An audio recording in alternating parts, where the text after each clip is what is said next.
Hello, yes, this is T-Spud Productions, otherwise known as Tommyspud, and numerous other things. But today, I decided, I see so many podcasts or whatever, and they get uploaded to YouTube, all these things. So I thought, you know, maybe I should just do my own little audio show of whatever, about my interests, like wrestling, do audio shows on that, do audio shows on gaming, other things I like to talk about. But as you can see right now, there is one thing that we will be talking about today, gaming in general. This pick kind of explains my first topic, which is DLC, and how I despise it.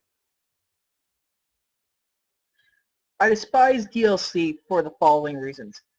One, if anything is on the disc, it should not be DLC. If the thing is already on the disc, there is no way in heck it should be DLC. You can add on to a game, and that would be legit DLC, but if it's on the disc itself, you should not be paying extra for stuff already on there, especially when you could probably get it off the disc and actually onto the thing without even paying for it anyway. My point right there. On-disc DLC is a terrible thing made to spend people's money on stuff that they already have, that they should have. This does not include downloadable titles, you know, Crazy Taxi or Sonic Adventure, even though I will say that for no reason at all, that you should not be paying for the DX expansion pack for Sonic Adventure on PlayStation Network.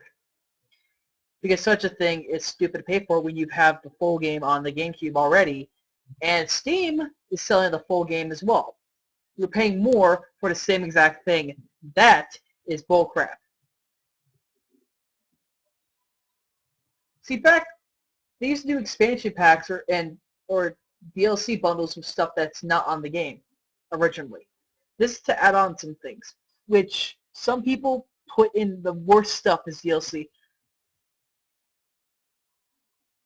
and it's overpriced, really. I mean, I see alternate costumes selling for way more than they're supposed to in some cases. You see music sell for more than they're supposed in some cases.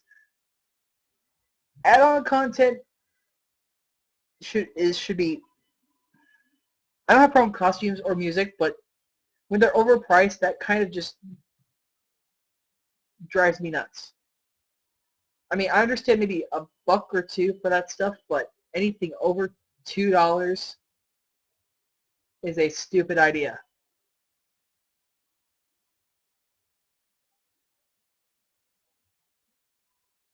Unless, of course, it's a whole bunch of costumes, but that's beside the point.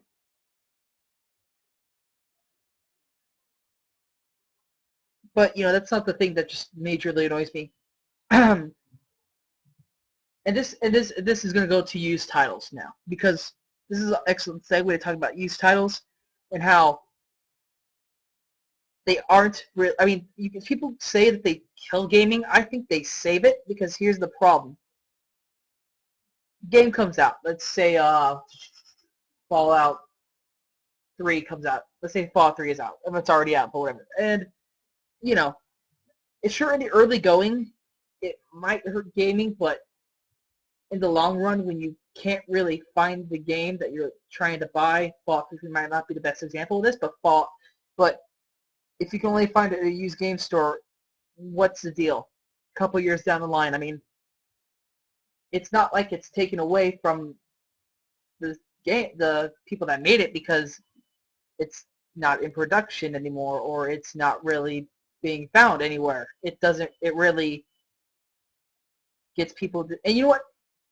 Used games are a thing. This kind of pushes the game developers and publishers themselves to make games better so they don't end up losing money because the games get sold back to the stores and so on and so forth. Because a real crappy game, aka let's go with Layer, you'll see a bunch of used copies sold back. And Honestly, it's a thing that helps keep games good. Without a used game exchange, once you buy a game, that's shit. And what do you do with it? You return it. Most places don't return games that you bought and put in a that you opened. They sometimes say no, you can't return it. Where else would you put those games? Where else? Of course, these are all just my opinion. I really think a lot of you will agree, and some of you will disagree. There's always that kind of people that disagree with everything I say. We'll find out eventually because it'll go up online on YouTube for everybody's enjoyment.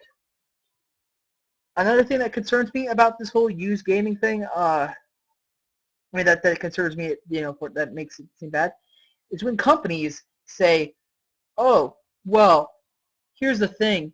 Your online portion of the game, yeah, you have to pay more for that when you buy a used copy. Now, I don't have a problem with that at the start. Here's the problem I have. A couple years down the line, why in the hell would you have to pay extra for an online access? A couple years. When the game, technically, if the servers are still, why should I have to pay to visit them if you're like a couple years, buy it a couple years after? That's the most annoying part. That's probably why I think that all DLC, and I'm going to be honest here, people will probably say, no, you're insane. All DLC should eventually be free. I don't care about the type. That's my answer. All DLC should eventually be free. Now, it depends really on the game. If your game, let's say, because your game's eventually going to go out of production, and the people that have your game that aren't going to buy the DLC because it's costly. But see, the thing is, if I buy, this is especially just for online access things. If I buy, like, let's say 2009, the servers of 2009 are somehow still up. They probably might be. It's 2012 now. 3 years is more than enough time to give me that online access for free, and probably some of the other stuff for free too. Because see, the game's not really making any money whatsoever right now. Granted, it might make some view, but let's be honest, it's not making as much.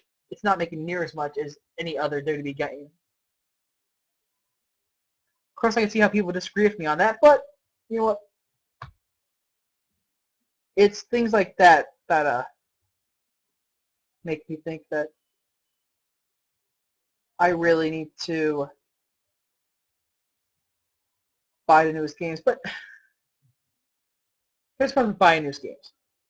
You're gonna buy a new game, the income's just not there half the time.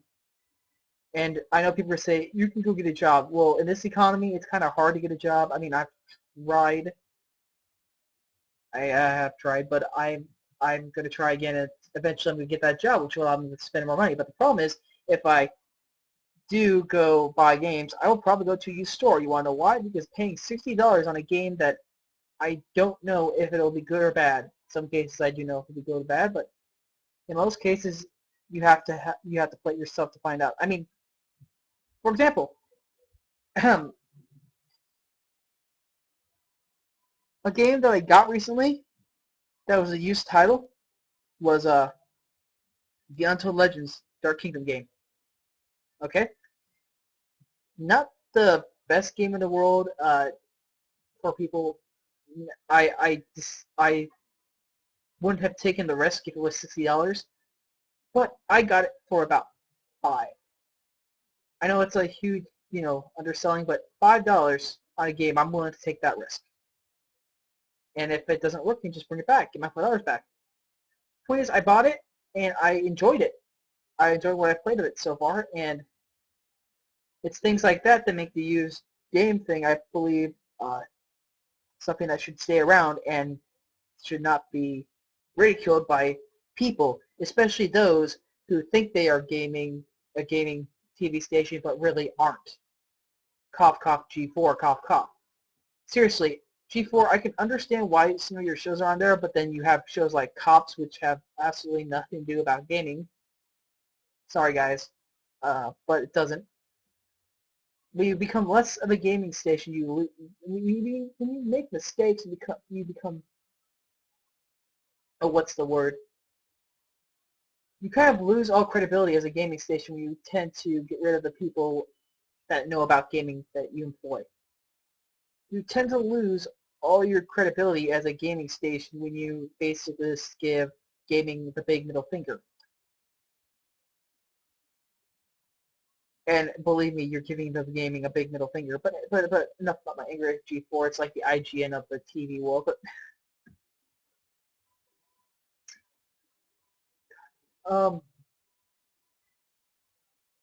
yeah, I really believe that DLC should have a time offer where it does jump free if it's been so many years. For some cases, it will be like, it depends on how the game sells. If this game sells well and if people have the game, and you probably would go 5 years. If the game doesn't sell well, then I would go for significantly less time. Because really, there's going to be a point where the game just becomes not as, good. Not as good, but doesn't make as much money as it would. It's cost effective to just keep the DLC on the server and, have people pay for it that they're not going to pay for it anyway. So just release it for free. It'd make more sense. Online access on games that, should have it. I mean, buying online access for games that really should have it, even if they're used, is a terrible idea, which I hate THQ for doing this crap to WWE games, because I really think that, well, in the early run, it might help them stop the use sales. It isn't going to stop them at the middle run or the late run where it costs less to actually get the game and the game used and the online pass than to buy the actual game. Point Tommy. Point me. Yeah.